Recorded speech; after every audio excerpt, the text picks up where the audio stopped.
할렐루야. 이 시간 함께 오직 주님을 위하라라고 하는 제목으로 하나님의 말씀을 전하고자 합니다. 오늘 살펴보는 이 말씀은 로마서 말씀입니다. 사도 바울의 이 로마 교회에 쓴 편지인데요. 사도 바울은 로마 교회에 쓴 자신의 편지를 통해서 오고 가는 모든 교회와 또 그리스도인들에게 하나님의 구원을 가져다 주는 이 복음에 대하여 가르치고 있는 것을 우리는 알고 있습니다. 이 로마서의 말씀은 크게는 하나님의 복음이 무엇인지를 설명하는 것과 함께 또한 이 하나님의 복음에 합당한 삶이 무엇이며 또 그 복음을 전하기 위하여 사도 바울이 지금 어떠한 여정들을 가고 있는지, 그래서 이제 그 당시 로마 교회를 향해서는 자신의 이 복음을 전하는 이 선교에 또 도움을 달라고 하는 편지이기도 합니다. 그래서 이 하나님의 복음이 무엇이냐 이렇게 말할 때에는 한마디로 말하자면 이 십자가에 달리신 예수 그리스도를 믿음으로 하나님에 대한 우리의 죄가 사함을 받고, 또한 우리가 예수 그리스도를 믿음으로 하나님 앞에서 의롭다함, 온전히 하나님 앞에 설 수 있고 하나님이 주시는 하나님의 나라에 들어갈 수 있는 그 의인의 자격을 예수 그리스도를 믿음으로 얻는다고 하는 내용입니다. 그리고 로마서에는 특별히 이 복음이 단지 이 하나님의 백성으로 처음 역사 속에 부름을 받았던 이스라엘 민족들만이 아니라 하나님께서 창세전부터 계획하고 부르시는 이 모든 민족 가운데 유대인과 이방인, 즉 이 세상의 모든 사람들에게 주시는 구원의 소식임을 분명하게 말을 하고 있습니다. 그리고 이제 12장 이후부터는 하나님께서 주신 이 복음에 합당한 삶, 즉 우리가 예수님을 믿은 다음에 어떻게 예수 믿는 자로서 살 것인가 라고 하는 여러 가지 지침들을 말씀해 주고 있습니다. 오늘 우리가 읽은 14장 1절부터 12절의 말씀은 바로 이 복음을 믿은 이후에 우리가 예수 믿는 자로서 복음에 합당한 삶이 무엇인지를 알려주는 말씀이며, 특별히 오늘 본문 말씀은 그러한 삶의 내용 중에서도 교회 안에서, 즉 우리 그리스도인들끼리 예수님을 믿는 사람들끼리의 관계에 관하여서 권면하고 또 명령하는 말씀이라고 볼 수가 있겠습니다. 이 말씀을 듣는 가운데 저와 여러분이 우리의 이 신앙의 삶을 다시 한번 살펴보고 또 이 말씀의 권면을 따라 순종하는 그런 은혜를 모두에게 주시기를 주님께 축원합니다. 먼저 말씀을 보니까 1절에 믿음이 연약한 자를 너희가 받되 그의 의견을 비판하지 말라라고 말씀이 되어져 있습니다. 일단 바울이 권면하는 이 명령의 단어는 무엇이냐면 1절에서 비판하지 말라라고 하는 단어입니다. 이 단어는 이제 명령어예요. 그래서 비판해도 좋고 하지 않을 사람들은 하지 말라가 아니라 그냥 예수 믿는 사람이라면 지체의 어떤 의견의 다름에 대해서 비판하지 말라고 주님의 명령을 지금 주시는 거죠. 그렇게 했을 때 이 비판하지 말라, 이게 이제 어떤 것이냐면 우리말 성경 로마서 14장 1절을 보면 이렇게 나와 있습니다. 여러분은 믿음이 약한 사람을 받아들이되 그의 견해를 논쟁거리로 삼지 마십시오. 여기 나오는 논쟁거리로 삼지 마십시오라고 하는 말씀이 우리가 있는 개역 개정에 비판하지 말라라고 하는 말의 풀이라고 할 수 있겠습니다. 즉 이 비판하지 말라, 이것은 쉽게 말해서 옳고 그름을 따지는 태도인 건데, 그래서 논쟁을 하는 것인데 그것이 왜 하지 말라 그러냐면 이 대상을 교회 안에 지체를 향하여서 했다는 것과 또 이 비판하는 것 혹은 논쟁거리로 삼는 내용이 진리의 문제가 아니라 비진리의 문제를 가지고 형제의 또는 자매의 의견이 나와 다르다는 것을 가지고 논쟁을 삼는다는 것을 사도 바울은 이제 금하라라고 말씀을 하고 있는 것입니다. 그랬을 때 본문에 보니까 믿음이 연약한 자의 의견을 이제 비판하지 말라 돼 있죠. 이 믿음이 연약하다라고 하는 것이 바로 진리의 문제가 아니라 비진리, 그러니까 비본질적인 문제에 대한 표현이라고 할 수가 있겠습니다. 보통은 믿음이라 이렇게 이야기하면 믿음은 예수 그리스도를 믿느냐, 하나님의 말씀을 믿느냐, 혹은 믿지 않느냐라고 해서 원래 믿음이라고 하는 용법은 믿음이 있냐 없냐라고 성경은 쓰지, 이렇게 믿음이 강하다, 연약하다 이렇게는 잘 쓰지가 않죠. 그래서 굉장히 오늘 본문 로마서 14장은 사도 바울이 쓴 말씀 중에서 좀 특이하고 예외적인 표현이라고 할 수가 있어요. 근데 그것이 무엇이냐면 믿음이 연약하다는 것이 예수님을 믿는데 약하게 믿는다 이런 것이 아니라 특정한 삶의 어떤 내용이나 생활의 조건들에 대해서 분명하게 확신을 갖지 못하는 그런 삶의 자세를 가리켜서 그의 믿음이 연약하다 이렇게 지금 바울은 쓰고 있습니다. 조금 더 설명을 해드린다면 이 믿음이 연약하다는 것은 믿음이 좀 부족하다 우리가 흔히 쓰는 그런 말이 아니고요. 어떤 일들을 내가 그리스도인으로서 하는 데 있어서 마음에 좀 불편함이 있다. 좀 이건 나한테 거리끼고 이거는 일종의 문화적인 것인데 이게 나한테 익숙하지 않아서 못 받아들이겠다라고 하는 그런 태도를 딱 보일 때 멈칫하고 행동하기 주저하는 모습들이 있겠죠. 그런 모습을 오늘 본문은 그가 믿음이 연약한 자다라고 표현하는 것입니다. 바울이 이런 말을 하는 이유가 있었습니다. 당시의 배경이 좀 관련돼 있었는데요. 이 로마서의 말씀은 말 그대로 로마 교회에다가 쓴 편지죠.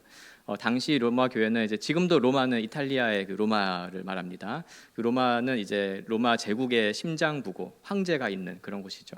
그러니까 유대인들, 그러니까 원래 이스라엘 사람들이 있는 곳이라기보다는 이제 이방인들이 주로 거하는 땅이고 그곳에 이렇게 디아스포라 유대인들을 통해서 복음이 전해졌던 것 같아요.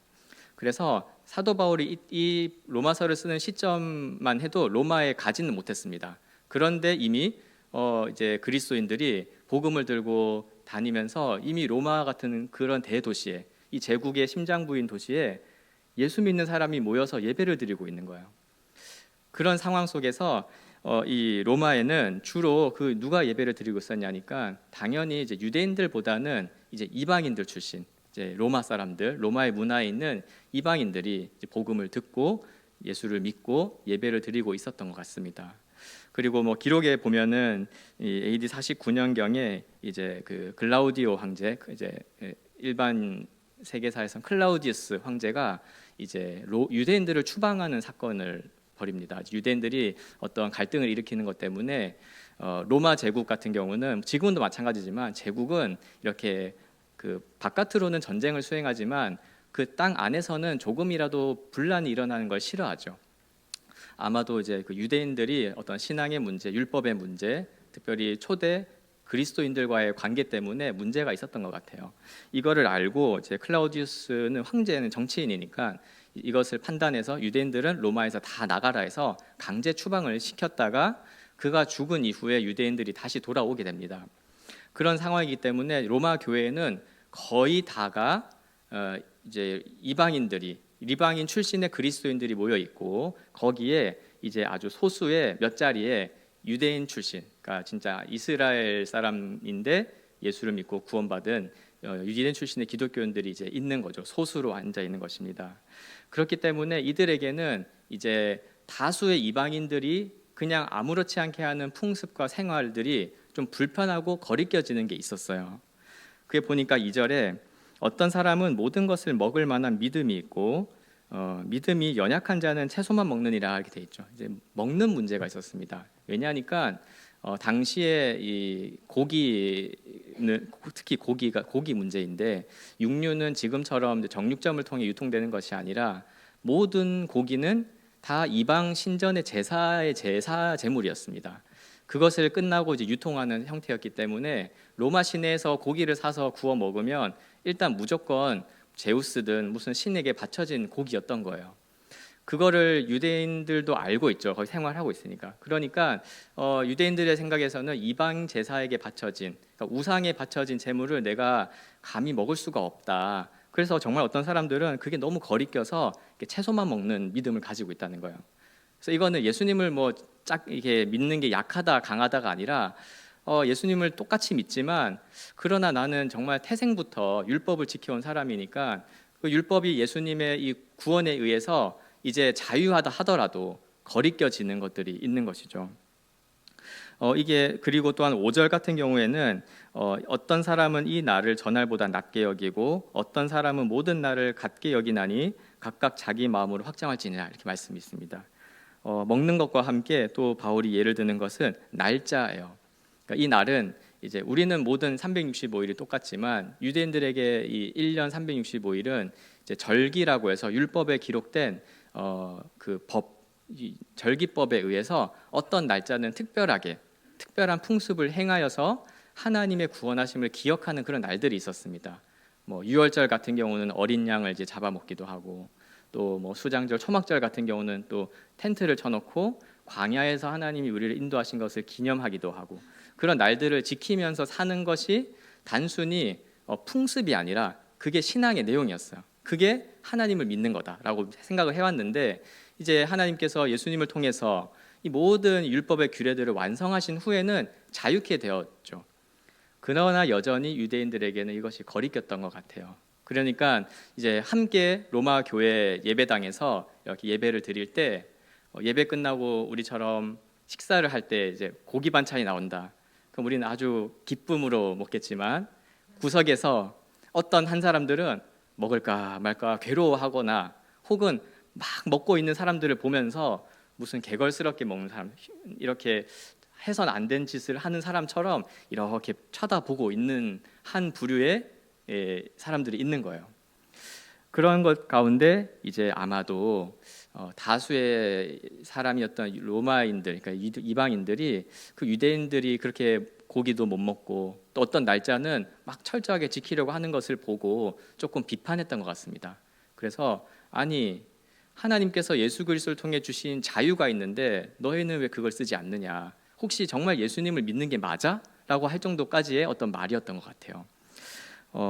이게 그러나 유대인들에게 굉장히 심각한 어떤 주제였는데요. 이것을 잘 보여주는 예화가 있습니다. 우리 사도들 가운데 베드로 사도도 이제 이스라엘 유대인 출신이죠. 이 베드로 사도가 이 이방인에게 복음을 전하는 것에 대해서 굉장히 이제 부정적으로 생각했던 것 같아요. 분명히 복음은 주님께서 부활하신 후에 땅 끝에 모든 족속에 복음을 전하라 하셨음에도 베드로는 이방인을 찾아서 만난다는 것 자체가 이미 거리꼈던 사람이었는데, 그런 걸 잘 보여주는 예화가 하나 있습니다. 사도행전 10장 13절과 14절인데 베드로가 이렇게 기도하는 가운데 본 환상 가운데 이렇게 여러 가지의 음식들이 환상 중에 보였어요. 거기에는 이제 율법에 의하면 먹어서는 안 되는 그런 것들이 보였겠죠. 그런데 하나님 이렇게 말씀하십니다. 13절에 또 소리가 있으되 베드로야 일어나 잡아 먹어라 하거늘 베드로가 이르되 주여 그럴 수 없나이다. 속되고 깨끗하지 아니한 것을 내가 결코 먹지 아니하였나이다 한데라고 대답했습니다. 그러니까 환상 가운데 하나님께서 또 주님께서 베드로야 잡아 먹으라 하는데 다른 사람도 아니고 주님이 그렇게 명령하셔도 베드로가 어떻게 대답하냐면 주여 제가 그럴 수가 없습니다. 그러니까 얼마나 이것이 지금 거리끼고 또 정말 하기 힘든 그 사람을 괴롭게 하는 행위라는 것을 좀 느낄 수 있는 장면이죠. 이러한 것들이 이제 있어서 음식을 먹는다든지 이제 어떤 날짜를 지키는 행위에 있어서 로마 교회 안에 사람들 간에 이제 이 의견의 차이가 있었어요. 아마도 이런 교회가 100% 어떤지는 이제 타임머신을 타고 가봐야 알 수 있겠지만 그냥 예상을 해본다면 아마도 이런 문제 때문에 그러니까 복음에 관한 것, 뭐 복음과 이단 이런 문제가 아니라 같은 복음을 믿는데도 불구하고 어떤 특정한 음식과 날짜 또 기타 여러 등등 건에 대해서 다른 의견에 의해서 아마도 교회 안에서는 분열과 갈등이 있었지 않을까 싶습니다. 작게는 이런 마음이 상하는 것, 크게는 정말 소리를 내서 다투기도 하고 그것이 교회 안에 이제 파벌을 이룰 수도 있는 그런 상황들이 벌어졌겠죠. 조금 더 확장해 본다면 아마도 이제 그런 모습들을 보고 이방인들도 예수 믿지 않는 사람들도 교회가 그런 다투고 분열하고 이제 시기를 하는데 알고 보니까 막 교리가 잘못돼서 진리 문제로 싸우는 게 아니라 비본질적인 것으로 싸우는 그 모습을 보고 실망하거나 혹은 그런 모습이 이렇게 하나님의 구원의 영광을 가리는 건 아니었을까라고 좀 상상을 해볼 수가 있습니다. 그래서 어쩌면 이렇게 다른 지체와의 의견이 다름으로 인해서 비판하는 문제, 그것을 논쟁의 거리로 삼는 문제는 어쩌면은 어떤 저런 신천지의 이단 같은 사이비라든지 혹은 이 땅의 이 육에 속한 세속적인 문화들보다도 훨씬 더 치명적으로 하나님의 영광과 그런 교회의 아름다운 모습을 가리는 것일지도 모르겠습니다. 그래서 왜냐하면 이러한 것이 근본적으로 이 서로 비판하는 문제 때문에 예수 그리스도께서 십자가에서 자신의 몸을 찢으시면서까지 우리 찢어졌던 우리들을 하나 되게 하신 것인데도 그러한 공동체가 이 비판의 문제로 다투거나 또 깨어질 수 있는 것이기 때문에 그렇습니다. 그래서 단순히 의견이 차이가 나니까 서로 싸우지 마라 라고 하는 정도가 아니라 이것이 하나님 앞에서 해서는 안 되는 것이라고 사도 바울은 명령을 통해 또 사도 바울의 이 로마서 말씀을 통해 우리에게 명령을 주고 계시는 것일지도 모르겠습니다. 그러므로 그리스도인들은 우리가 예수 그리스도 이 한 분을 믿음으로 하나가 된 공동체임을 기억하면서 또한 우리 안에는 다양한 특징들을 가진 그런 사람들이 모여서 함께 그리스도 안에서 살아가는 공동체임을 기억해야 할 것입니다. 그래서 진리 안에서는 일치를 그리고 사랑 안에서는 이 다양성한 모습에서는 사랑 안에서 이런 풍성한 은혜를 누리는 것이 하나님의 교회를 향한 뜻이라고 말할 수가 있겠습니다. 조금 더 생각해 본다면 왜 이런 비판을 하지 말아야 하는가를 3절 이하에서부터 볼 수가 있겠습니다. 우리 3절 말씀 함께 읽겠습니다. 시작. 먹는 자는 먹지 않는 자를 업신여기지 말고 먹지 않는 자는 먹는 자를 비판하지 말라. 이는 하나님이 그를 받으셨습니다. 아멘. 왜 우리가 믿음이 연약한 지체를 비판하지 않아야 하냐면 첫 번째로 모든 지체는 다 하나님이 받으신 지체이기 때문에 비판하지 말아야 합니다. 다른 생각이 있고 또 다른 어떤 견해가 있을 수가 있죠. 그러나 그를 비판하지 않아야 할 첫 번째 이유는 그도 그리스도 안에서 하나님이 받으신 지체이라고 하는 것이기 때문에 그렇습니다.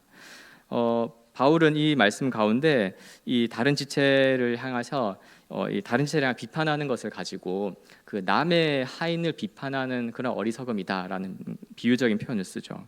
그래서 4절과 5절에서 이렇게 보시면 남의 하인을 왜 비판하느냐 하면서 그 주인이 그 종을 세우고 그 종을 뭔가 비판하거나 정말 문제로 삼는다면 그것은 그의 주인이 할 일이지 너는 그 종의 주인도 아니면서 왜 옆에서 비판을 하느냐, 그것은 너의 권한이 아니다라고 이렇게 비유적으로 이야기를 해주죠.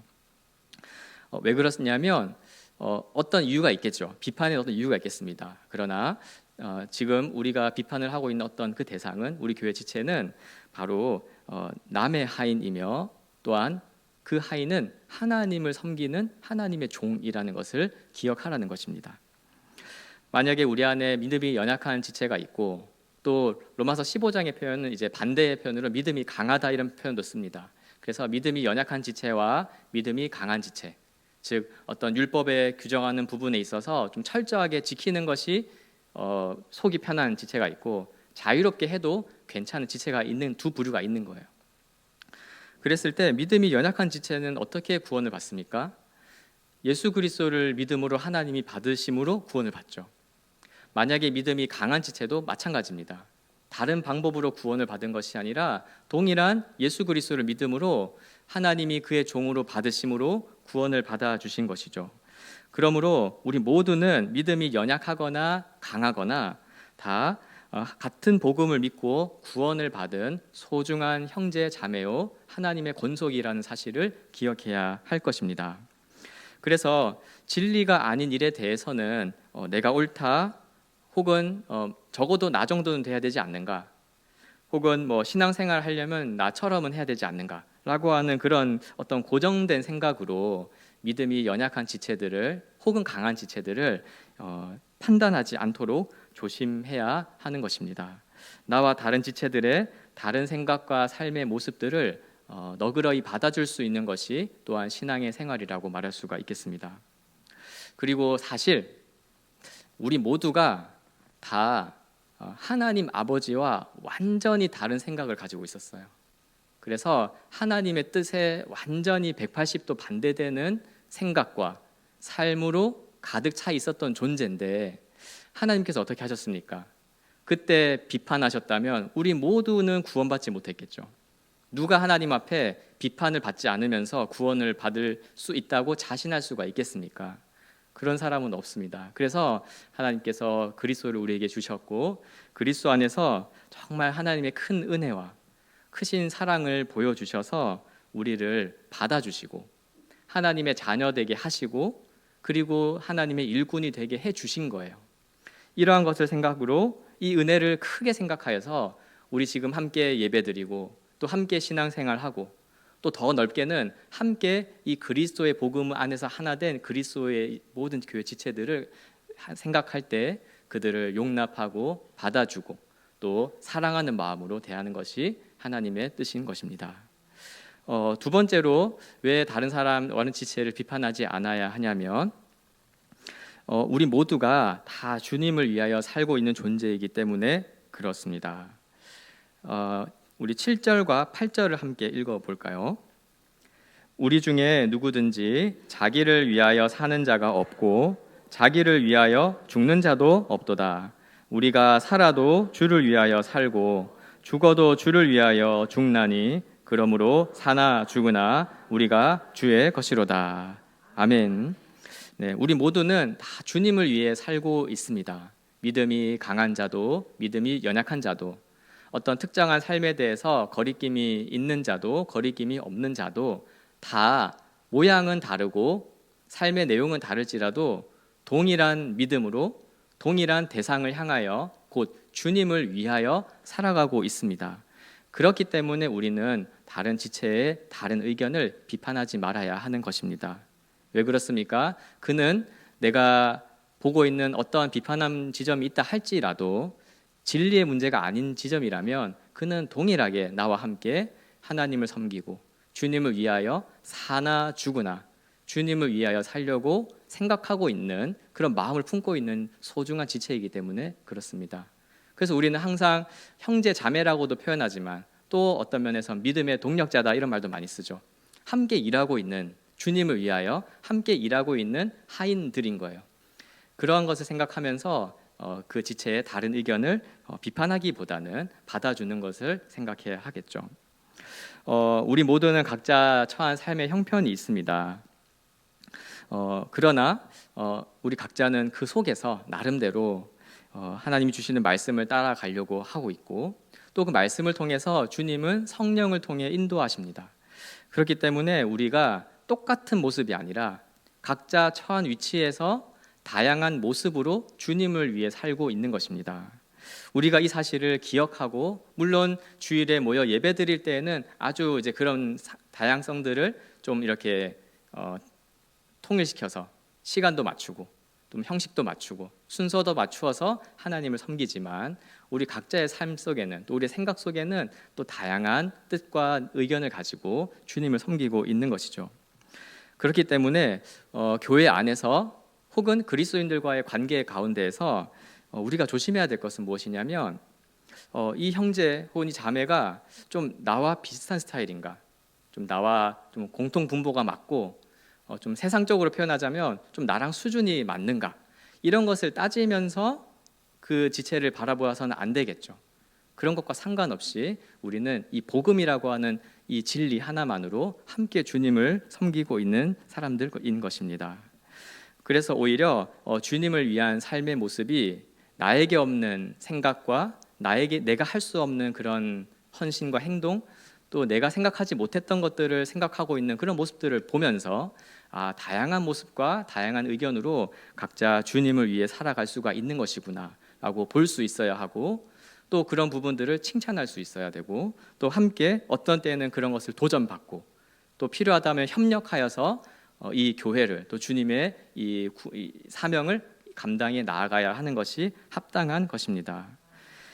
아마도 지난 2000년간 주님 성령을 보내시고 교회가 탄생한 후로 지난 2000년간의 교회의 역사가 아마 그랬을 것입니다. 다양한 모습과 또 다양한 형태로 다양한 장소에서 다양한 사람들이 주님을 위하여 살아가고 있었고 지금도 그렇게 살고 있습니다.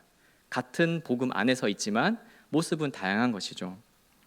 그러한 역사의 길 위에 또 우리 동산교회도 하나님의 은혜로 시작되었고 지금 계속 이어져 가고 있는 것입니다. 그래서 바라기로는 하나님의 그 말씀에 의해서 더 온전한 모습으로 세워질 때에는 말씀의 이 일치를 이루면서도 훨씬 더 지금보다 다양하고 풍성한 모습으로 또 다양한 은사로 주님의 교회를 온전하게 만들고 또 주님의 형제 자매들을 섬기는 그러한 모습이 되기를 소망해 봅니다. 마지막으로 세 번째, 다른 지체의 의견을 비판하지 않아야 한 세 번째 이유는 모든 지체는 다 하나님의 심판을 받을 것이기 때문에 다른 지체를 비판하지 말라고 사도 바울은 말하고 있습니다. 10절 말씀을 함께 읽어보겠습니다.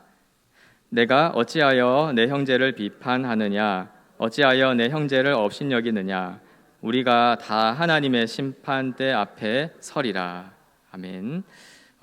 예수 믿는 사람이든 예수 믿지 않는 사람이든 또 우리 교회 안에서 믿음이 연약하든 믿음이 강하든 차별이 없이 모두가 다 하나님의 심판대 앞에 설 것입니다. 그렇기 때문에 지금 우리가 여기에서 무언가 우리 스스로도 연약하고 부족한데 이것을 가지고 조금 다르다는 이유로 비판하는 것은 하나님의 구원의 경륜 전체의 관점에서 봤을 때는 너무나 작고 또 어리석은 것인 것이죠. 우리가 아무리 뛰어나다 하더라도 우리가 아무리 떳떳하다 하더라도 하나님의 심판대 앞에서는 우리 12절 말씀처럼 다 우리의 일을 하나님께 직고하게 될 것입니다. 그때는 나만 알고 있었던 모든 것들이 다 드러나게 될 날이에요.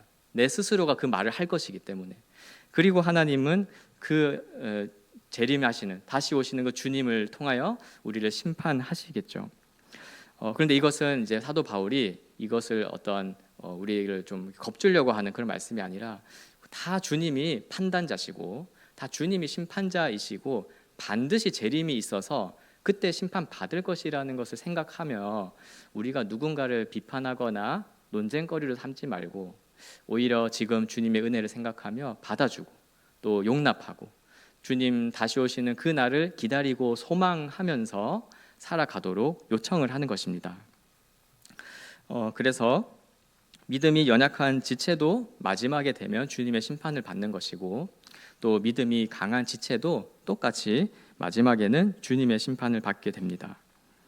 이 주님의 정의롭고 공정하고 또한 아주 정결한 이 심판대 앞에 설 것을 기억하면서 지금 우리가 해야 될 것은 믿음이 약한 지체, 즉 진리의 문제가 아니라 다른 비본질적인 것에 있어서 나와는 좀 의견이 다르거나 스타일, 경향 이런 게 다르다 할지라도 그를 함부로 비판하지 말라고 하는 것이죠. 앞에서도 말씀드렸지만 그는 동일하게 주님이 받으신 지체이고 아마도 우리가 그러한 비판을 일삼았다면 그것은 또 주님이 우리가 비판한 그 행동을 언급하시며 우리를 비판하실지도 모르겠습니다. 아주 두려운 일이고 조심해야 되는 일인 것이죠. 이 말씀을 기억하면서 우리가 신앙생활을 하기를 바랍니다. 함께 우리가 신앙생활을 이렇게 하다 보면 아주 가까운 사이부터 또 옆 교회 혹은 같은 노회와 교단 안에서의 교류들을 하게 됩니다. 그리고 함께 주님을, 교회를 섬기게 됩니다. 그러면 꼭 진리 문제가 아닌데 어떤 일에 대한 내 의견과 다른 것들 때문에 갈등이 있고 충돌이 있을 때도 있습니다. 당연한 것이죠. 그러나 이때 이제 내 의견을 내세워서 어떤 사람을 비판하는 것을 하지 말고 오히려 하나님 앞에서 우리 모두가 다 오직 주님을 위하여 살아가는 자이고 오직 주님이 받으신 자이기에 받고 또 보듬어가고 이러한 것을 통해서 더 성숙한 이 교회로 또 신앙인의 모습으로 나아가도록 우리는 애를 써야 할 것입니다.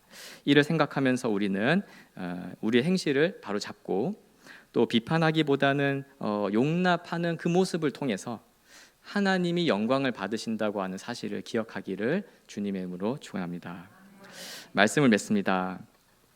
오늘 사도 바울은 이 비본질적인 부분에 대해서는 이 나와 다른 의견을 받아들이지 못하거나 혹은 비판하는 태도를 지적하고 삼가라고 말씀을 하였습니다. 왜냐하면 믿음이 강하든 약하든 상관이 없이 모두가 다 주님께서 부르신 자들이고 또 구원하신 소중한 지체들이기 때문에 그렇습니다. 우리도 이 바울의 권면을 받아서 본질적인 것들, 즉 진리를 수호하고 영혼을 구원하는 이런 일들에 대해서는 철저하게 하나가 되되, 수많은 우리 일상의 비본질적인 문제들을 가지고 지체의 다른 의견과 다투지 말고 오히려 용납하면서 주님이 맡겨주신 사명과 여러 사역들과 교회를 세워가야 할 것입니다. 믿음 안에서 지체를 사랑하고 더욱 지체를 소중히 여기는 그런 신앙으로 오직 주님만을 위하여 살아가는 우리 모두가 되시기를 주님의 이름으로 다시 한번 축원합니다. 기도하겠습니다. 하나님 아버지, 창조주 하나님을 떠나 하나님의 뜻과 정반대로 살아가던 저희들을 예수 그리스도의 십자가 은혜와 사랑으로 받아주시고 주님을 위하여 살아가는 인생으로 변화시켜 주시며 그러한 교회로 세워주심에 감사를 드립니다. 이러한 주님의 구원하심을 기억하며 오늘 주신 말씀을 따라 지체를 비판하지 말고 그 생각과 마음을 헤아릴 수 있는, 그래서 예수 그리스도 안에서 하나가 되는 믿음의 공동체로 만들어질 수 있도록 우리를 인도하여 주옵소서. 우리 각자 하나님께서 지으신 바대로 서로 다른 모습을 가지고 살아가고 있지만 또 모두 함께 주님을 위하여 협력해 살아가는 주님의 백성이며 또 제자이며 일꾼이오니 더욱 서로 협력하고 화평을 이루어가는 그런 복음의 능력을 우리 모두에게 허락하여 주옵소서. 교회 안에서 또 교회 지체 간의 관계에서 뿐만 아니라 한 주간 세상에서 살아갈 때에도 주신 말씀과 이 진리를 붙잡게 하셔서 우리 각자가 속한 모든 곳에서 사랑을 베풀고 화평을 이루어가는 모습으로 정말로 우리의 가까이 있는 사람들이 우리가 예수 그리스도의 제자임을 알게 하는 그런 영광스러운 삶을 허락하여 주옵소서. 이 모든 말씀을 예수님의 귀하신 이름으로 기도합니다.